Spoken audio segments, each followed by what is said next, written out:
Hi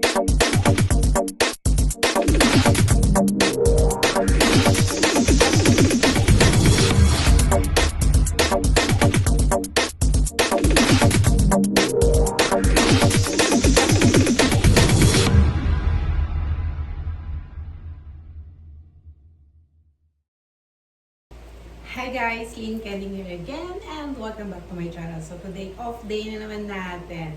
So hindi ko alam kung kakain ba ako o matutulog ako. Siyempre pag off day, once a week, so medyo pagod-pagod tayo. So gagawin natin today, magluluto muna ako ng brunch na to guys kasi it's 10 na. Ayun.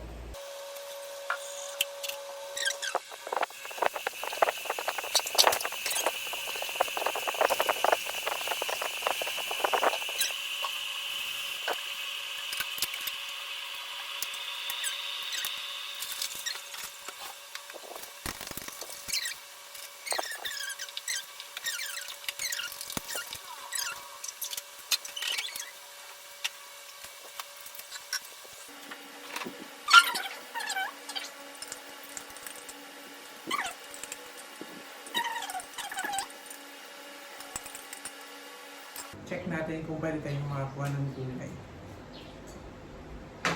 Ako dito. Dami ko pang kalat, no?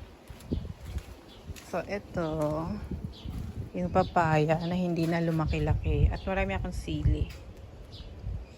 Tanlad, sili.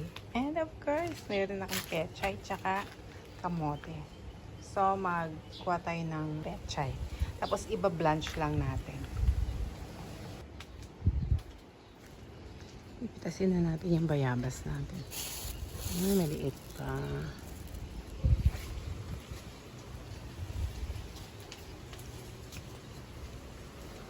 Yung ating garden.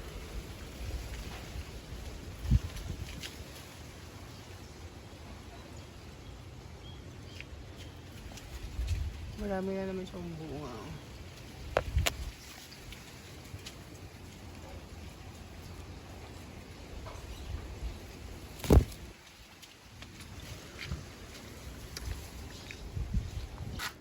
Ito na yung nakuha natin. Pecha, iba-blanch natin. So, hindi pa rin ito yung kanin natin. And, nakapag-blanch na ako. Nang hinayang naman ako sa sabaw, so nilagyan ko siya ng sibuyas, paminta, tapos konting asin. So, para at least kahit paano, mahigop naman natin ang sabaw.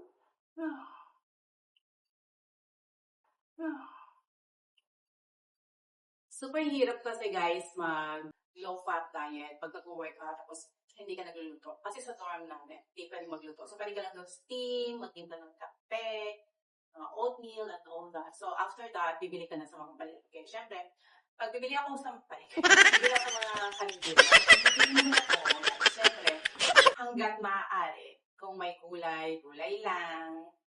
Tapos, syempre, hindi maiwasan. Minsan natutugso ka pag-isda. So, yung isda naman sa mga karinderya kasi usually talaga prito. So, bihira sila magpaksiw, bihira sila magdata. So, swerte ko na lang kung may gata at may paksiw.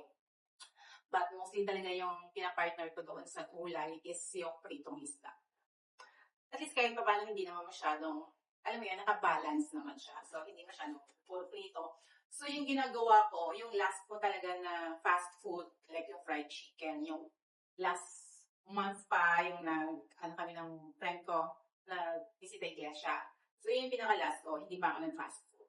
So, yun lang yung mga tatandaan natin kasi syempre ako wala namang gastong.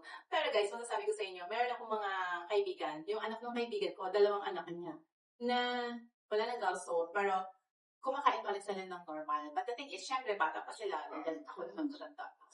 Anyway, konting ingat, konting cheat. Yun na lang. Tapos pwede na akong pumenteng ng konti. Nakakamiss din. Alam nyo, meron akong yung sa halip na ako yung gumawa ng video, parang ako tuloy yung na-addict sa mga shorts video ngayon, di ba? Sa Blue app. So, parang doon ako na-addict, tapos hindi na rin ako nakakapag-upload masyado, hindi na ako nakakagawa ng reels, hindi na ako nakaka-candy, kakapanood doon. So, doon naubos yung oras ko. So, kaya naisip ko, maganda tong, Kasi, yun man, dati kasi, every week ako nag-upload dito, di ba? Since, naman, minsan kasi busy din. So, minsan, syempre, may love life din tayo. Charot. So, pag mag-isa lang ako, tapos busy yung partner ko, so, ako nakakapag-vlog ako ng ganito na parang a day in my life. So, parang, so, kaya, makikita niyo na yung mga susunod kong mga upload, yung mga ginagawa ko on my off day na mag-isa lang ako. So, yun lang. Papakita ko pala sa inyo yung food na niluto ko, di ba? Kinuha sa garden ko, egg na scrambled egg, kasi brunch naman. So, siguro yung next ko ng kain, baka mamayang gabi na. Yun lang, minsan, pag mag-isa ka, hindi mo alam kung anong gagawin mo. Kaya sinasabi ko sa inyo na, mga anak nyo, habang maliliit pa, talagang bigay mo na yung oras mo. Kasi ito, pag naging independent na sila, as in, independent na sila, syempre, if they're working and then away din dito sa Cavite, lahat din kasi sila nag-dorm, guys. So, kumbaga nagkanya-kanya natin talaga. Pero happy ako kasi hindi ko lang sila iniisip like yung gastusin everyday, diba? Which is, natuto na sila maging independent. So, yun lang yung sobrang matured na sila dahil na-train sila dahil wala nga ako for the longest time, di ba? Wala ako dito sa Pilipinas. So, parang nasanay sila. Tapos, nandito naman ako, malayo naman yung bahay namin doon sa work. Ako nga pati, nag-tour na din. Pero, hindi kami pwedeng magsama kasi pag nagsama kami, syempre guys, babalik na naman yung dati na si mother na naman yung gumastos, gano'n. Pero yung anak ko mga babae, talagang yung isip nila sobrang independent sila. So, yun lang. Very thankful ako. Lalo na ngayon, sa panahon ngayon, dahil ang tatay ko naman, na mild stroke siya. So, hindi siya makalakad kasi half ng katawan niya, hindi niya maigalaw. So, sinasabi ko sa kapatid ko na, yun yung mission mo. Yung mapalakad mo siya. Kasi, kahit paano naman i-massage, try natin i-massage, i-therapy siya, guys, para halakad naman. Kasi, mahirap din yung sa isang pamilya na, tawag dito na, ang isa sa mga yung parents mo ay hindi makahalakad. So, lahat kasi kami working. So, lahat maliit pa yung mga anak. So far, ako lang yung malaki na yung mga anak na, kumbaga, meron ng mga work. Sobrang independent na sila sa buhay nila. Dapat ako mag-aalaga. Pero may bahay pa kasi ako binabayaran. So, it's a big no. Kailangan natin mag-practical sa buhay. So, financially na lang yung yan ko. Tapos, dalawa kong kapatid, yun yung ginagawa nila.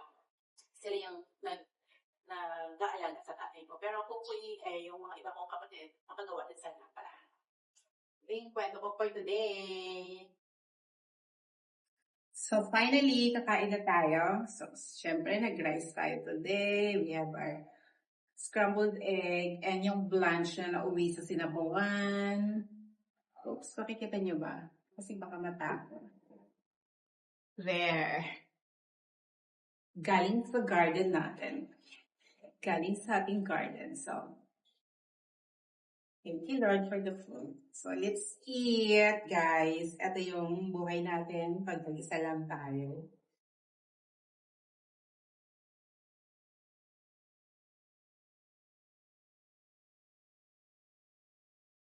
Diba? At ang maganda doon, walang reklamo. Kasi ako lang yung gumawa. So, ito, yung pechay natin galing sa ating garden.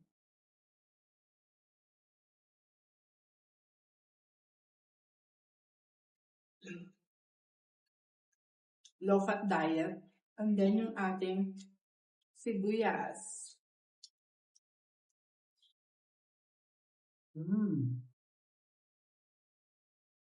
Sarap.